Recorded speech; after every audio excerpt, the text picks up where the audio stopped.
Legally in Love, written and narrated by C. Taylor, edited to meet YouTube guidelines. To purchase the unedited book, please click the link in the description. Chapter 3A. From Emma's perspective. By the time Emma got back to John's office, he was on the phone. Something was wrong. John never showed his distress, but Emma could always tell when he was upset, and whatever was happening on the call had him very upset. She took a deep breath to calm the hysteria it always caused. She quickly realized she needed to take many more since his current distress was not the only thing that had her practically hyperventilating. She was still reeling from being in his arms. She was humiliated by her misunderstanding of the situation, but still throbbing everywhere from being surrounded by his body. His charm, his brilliance, his physical presence was an assault on more senses than she even knew she had. Her heart had been racing since she'd entered his office, couldn't catch her breath every time he flashed that cocky smile, and huddling into his chest had his scent lingering around her. Her world had not only turned upside down, the ground refused to stop spinning long enough for her to get some kind of footing in this entire meeting. She had nearly kissed him. Again! Seriously, what was wrong with her? The action itself would have been humiliating enough by itself, but it would have been even more embarrassing when he awkwardly had to tell her what she already knew. He would never think of her that way. Her desire to kiss him had switched into a desperate need to help him with whatever he was dealing with on the call. When he looked up at her, she silently motioned if he wanted her to leave. If it was yes, she would have a harder time figuring out how to help, but she still would. Thankfully, he shook his head and she settled back into her chair, listening closely while pretending to look over some notes. It was something about John's much younger brothers. Emma didn't know a lot about his family, mainly things she'd overheard from her brother, but she did know that John's father, Charles, was a piece of work. He seemed as determined to mess up the lives of his twin sons as he had with John's life. A lot of nasty put-downs and vicious derogatory accusations followed by long bouts of neglect. At least with his brothers, Charles had stopped the violent outbursts. With his twins, Charles seemed to have mastered making them feel useless and worthless, then ignoring them so they would truly obsess over trying to get his approval. His brothers had tended toward acting out in a futile attempt to earn their father's approval. Before college, John had tried to avoid his father as much as possible, spending most of his time in libraries working on a future that would allow him to be free from his father. During John's senior year, his father had knocked up his girlfriend, and instead of going to the Ivy League university John had been accepted to, he went to a local college to try and protect his infant brothers. It was a lucky tragedy. Christian was going to the same school to stay close to Andy. 2 years later, Andy was old enough for them to marry, and the three of them went to the Ivy League university together. Christian made sure social services kept an eye on John's family so his father couldn't threaten John with neglecting or injuring his brothers for fear of losing his sons altogether. Looked like all three were back to their old tricks. The boys had painted graffiti on a neighbor's house. Police were about to be called, but John was talking with the homeowner working out a settlement before his brothers ended up with records at 10 years old. Okay, I can be there in 20 minutes. Please don't call the police until I get there. He moved to get his jacket. Okay, thank you. See you soon. The phone landed hard on the cradle, and in a rare show of emotion, he cursed. My truck is at the shop. I came in an Uber. Take mine. Emma offered her keys to her beloved Chevy without a single thought. If there was anything she could do to help his distress, it would be physically impossible for her not to do so. He nodded, took her keys, but grabbed her hand at the same time, his huge hand engulfing hers in a gently firm grasp. Grab your things. I don't want to leave you stranded here. You can return to your office after I get there. He was still moving towards the door. Emma quickly grabbed her things and followed down the elevator and out to her car. Thank you, Trevel. Again, are you sure you won't accept anything else since the meeting was longer than I thought? She managed to get out before John opened the passenger door and rushed her in. No, Miss Emma, it was my pleasure. John looked at Trevel and mouthed, You gave her your real name? Emma saw it out of the corner of her eye. He shrugged his shoulders innocently at him while John thought he was blocking Emma's view. He smiled warmly at her when John moved to walk quickly to the driver's side. He started the car and off they went. She was confined in close quarters with him, his forehead etched with worry. One hand on the steering wheel, the other resting on the center console, his eyes focused on the road ahead of him, moving as fast as safely possible. She braced herself for the strong emotion she would feel and gently took his hand. The rush of worry she felt from him was intense. He looked at her for a moment in surprise. She suddenly felt silly, but kept her hand still and smiled weakly back at him. His eyes focused back on the road, but his forehead relaxed. His head eased back toward the headrest, and his hand shifted, taking her hand in his and squeezing it slightly. The thrill that ran through her entire body was ridiculous, she told herself. When we get there, you can drive back to your office. I'll schedule another meeting, but give you plenty of time to prepare, he said, still serious but less stern. He was feeling more relaxed. The flood of anxiety she felt when she first took his hand was much quieter now. Is there anything I can do to help? She asked, desperately hoping there was. He glanced at her again, then shook his head. No, this is my problem. I'll take care of it. She got such a strong feeling of being overwhelmed and alone from his words. Well, she could do something about that, at least for the moment. No words were spoken for the rest of the drive. She tried to ignore her sadness at this being over so soon. There were people in the neighbor's yard and the obvious place on the side wall of the house the boys had defiled. John stopped the car but wouldn't let go of her hand. I don't know how long this will take. You should just head back. I'll call an Uber once I'm finished here. It was odd for him to say since he told her several times the same thing. She had this strange and unbelievable feeling he didn't want her to go. Even though it wasn't true, the thought still made her smile. Two legal wives are better than one, she offered and opened her door. She slipped out of her car and reluctantly slipped her hand out of his. As she walked toward the house, he quickly caught up to her and, to her surprise, took her hand again. She was pretty sure she had a silly smile on her face and was enjoying it. The homeowner rushed to John. I'm so glad you're here. We can settle on the repairs later. After you hung up, the boys bolted into the woods. We can't find them, and they aren't coming out when we yell. The woods aren't safe and especially dangerous for kids. John's tension immediately returned. Emma instinctively tightened her hand on his and protectively covered it with her other hand. She needed to find a way to help, but she knew she could not go into those woods. Her heart sank, her stupid health problems. He quickly pulled away and started toward the wooded area behind the house. He turned back to her as he started to run. Emma, I... He trailed off and she could tell he didn't know what to say. It's okay, go, she confirmed, and he turned and ran. She watched until he disappeared. Not sure what else to do, she looked again at the paint on the house. It was surprisingly aesthetically pleasing. She wasn't sure if anyone noticed how artistic those little guys were. She was 100% sure their father didn't know and wouldn't care if he did. A plan started to form in her head on its own. She took her phone out and took some pictures of the art. Another car pulled up, and a young woman Emma recognized climbed out. Kim looked up, saw Emma, and waved. Emma wanted to run, but her straight skirt confined her to a quick walk. Emma, you look so polished, she teased. Yeah, well, I've been called to a case again. It's a necessary evil. Can I see Luke? She asked, hoping the answer would be yes. Of course. So what's happening here? I got the call at the house and gave them John's office number.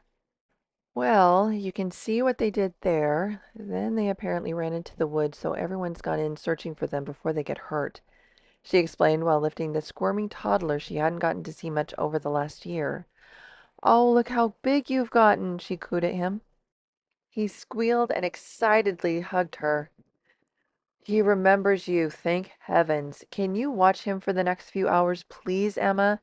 I need to run in there since I'm the only person they'll come to if I call. After that, I should take them out to dinner and see if they'll talk to me about why they did this.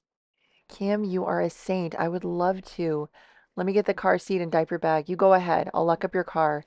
After you talk with them, call me. I want to talk to you about their art. Kim nodded and said a quick thank you before running into the woods. Emma pulled the diaper bag strap over her head and across her body with her free hand. She then popped the seat belt anchoring the car seat in place and grabbed it out. After making sure Kim's car was completely locked and secure, she walked over to her car. She opened the back door, set her favorite little man on the floor, and pulled out some toys so he could play while she secured the car seat safely in place. She put the diaper bag at the space at the open door to corral the adorable tyke. She adored Luke, but hadn't been able to see him much since her last case with John. He'd been the tiniest baby she'd ever seen the first time she met him, and John was in the process of adopting him. Luke's mother, Rachel, was one of John's street siblings, from his on and off homeless days when his father would be on one of his particularly violent benders. Rachel had turned to John while she was pregnant. He helped her get clean for the baby. At least she cared enough for the little one while he was inside her. After she had Luke, it seemed like she would be okay. Then one day, she made John promise to take care of Luke if anything happened to her. Knowing her past, John understood it would be a possibility and agreed to her request. The next day, she was gone, leaving signed papers giving up her parental rights and naming John as his legal guardian. The whole situation broke Emma's heart. Luckily, Emma had known Kim from her time working as a nanny, one of many interesting jobs she had worked to help pay for book and lab fees for college courses that had nothing to do with law. Only law courses were included in the Female Delaney College Fund. Kim was a great friend, wonderful nanny, and studying to be a child psychologist. Between her charge that was abandoned by his mother and employer's wayward brother, she was getting a lot of practical experience. Luckily, she had proven very good at her desired profession. There was a reason John's brothers trusted her. Her position also made it possible for Emma to secretly help with Luke, which was one of her favorite things to do. After securing the car seat, she pulled her favorite little guy into her arms and laughed when he reached for her necklace, something she'd learned never to wear around him, but this was a surprise visit. A few hours, She was going to make the best of whatever time she had with him. From John's perspective, as the suns lowered in the sky, John started to pace his living room. He had changed into jeans and a t-shirt, but still felt uneasy. He did not want to interrupt Kim while she was with his brothers, but he was starting to wonder just when she and Luke would return. He checked out the front window again, but still didn't see her car anywhere. Should he be worried? He had made extra food in case they would still be hungry, but it was getting cold. Willing to give her time and space to work the magic only she'd been able to with his brothers, he finally returned to the kitchen and settled in at the table. About the time he was going to take his first bite, there was a knock at the door. Kim must have forgotten her keys. He walked to the door, unlocked, and opened it. If he had been holding anything, he would have dropped it. Standing in front of him, holding his child, was Emma, no longer in the tailored business suit with hair tight and bun. She was now in straight-leg cotton pants, a loose-fitting but airy top, and her long hair loosely and artfully tied up with a scarf. If there were actually angels, he was certainly looking at one right now. Luke was sitting in her arms, his head and face snuggled into her shoulder. At first, John thought his little man might be asleep, but soon Luke pointed and yelled, "Squirrel!" Emma smiled. "Yes, Squirrel. Do you still see him? Look, it's Daddy!" She tried to pull his attention away from the squirrel by rubbing his side, but it was no use. He was fixated. She then turned back to John. Her hazel eyes looked right back at him. Again, he was stunned. And all the time he'd known her, he could probably count on one hand the number of times he'd been blessed to see her eyes directly. White rabbit habit. Sorry, apparently he really liked squirrels, was all she said. Like it explained everything. He was so disoriented he didn't even know what to ask to try and get his bearings. After long moments of awkward silence, as he tried to formulate some kind of coherent question, she finally asked, "Did you want to just take him, or did you still need me for anything?" A long list of needs raced through his head, but none were appropriate for him to share while she was holding his son. The one need that came to the top of the list was he needed her to stay as long as possible. "Where's Kim?" he asked casually and hoped the answer was Timbuktu and wouldn't be back ever. "She said she wanted to take the boys out to dinner and asked if I would watch Luke for a few hours.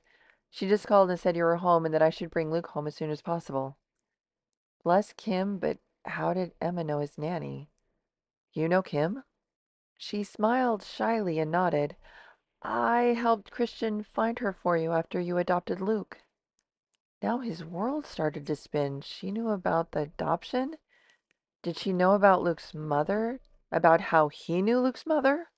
He tried like hell to keep all of his past from her, knowing she would be disgusted by the things he'd done to survive. A sudden wave of insecurity almost stopped him from inviting her in. One look in her eyes, though, no judgment for anything she just admitted. His need to keep her with him overruled any objections. He tilted his head. "Please come in and explain," he requested and stepped aside an invitation. She flinched at the comment, apparently realizing she'd overshared, and seemed to hesitate before stepping in. It was ridiculous how pleased he felt having her in his house. If he was honest, he bought the house with her in mind. It was in the nicest neighborhood he could easily afford, somewhat close to where he grew up in, but nice enough he hoped she'd be comfortable. He had stayed with the neutral palette when decorating, knowing she had difficulty with busy colors. He didn't want it to be too big, just under 3,000 square feet for him and an additional basement apartment for Kim. Open concept, arts and crafts feel throughout. He wanted to know if she liked it, but had no idea how to ask. Surprisingly, she walked past him directly to the chest that held some of Luke's toys and pulled out his favorite one before setting him down, knowing he would be perfectly content for a few minutes. By the time she turned to face him, his eyes were narrowed at her in suspicion. The moment she saw his eyes, she turned red and looked like the nervous white rabbit again. "Did I mention I've been here before?" Slowly, John shook his head. "I'd love to hear all about that, too," his eyebrows raised. She started to say something, then Luke pulled on her leg and started yelling, "Mommy, mommy, mommy!" Hannah turned redder and bent down to address Luke. John grew tighter with need. What was happening? It was like he was in the middle of a fantasy he never let himself think. "I see, Luke. Remember, it does this too." She showed his son, who just called her mommy, something about a toy she had shown him before. Had he somehow slipped into some alternate universe where all dreams come true somewhere in those woods? That was the only explanation that made sense. He smiled. Might as well enjoy it then. She stood and he crossed his arm, looking forward to her story. She faced him, looking uncomfortable but standing her ground. "First of all, this was not my fault. He had a blowout in the car. There wasn't a change of clothes in his bag, and I didn't know how long I would need to keep him, so we went to the mall. After getting everything taken care of, I thought walking the mall would be fun, but they were running a giveaway for a playset that Luke lost his mind over. The sales lady was very rude and addressed Luke instead of me and told him if he wanted to play on it, his mommy, she used air quotes, would need to enter the drawing. He's been calling me that ever since when he wants something. You know, for a toddler, he's already learning to be very manipulative," she warned. My boy. The thought went through his mind with pride. "I'll work on getting him to stop. I don't think Rachel would appreciate it," she mentioned while standing back up.